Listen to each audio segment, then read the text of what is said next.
Hi, YAYA-O!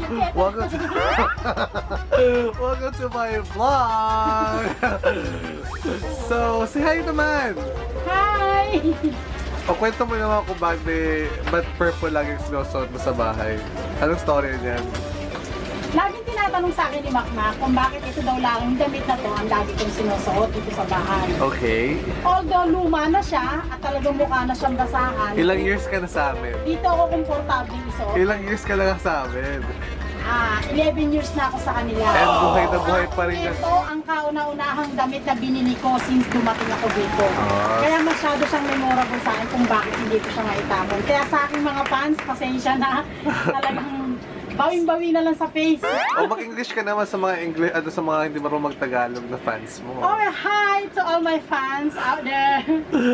You know, it's me, Madam O. So, tell them why do you always wear the purple shirt? That's why I cannot throw away my shirt because it's my first time I buy it here in Hong Kong. Yeah, so it's very memorable. Even my shirt, it's like, you know, So basically that's your favorite shirt, yeah, right? this one is my favorite shirt. So, For 11 years.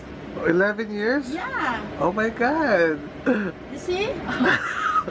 Sorry to all my fans, you know. So, ano niluluto mo ngayon? Ano niluluto mo?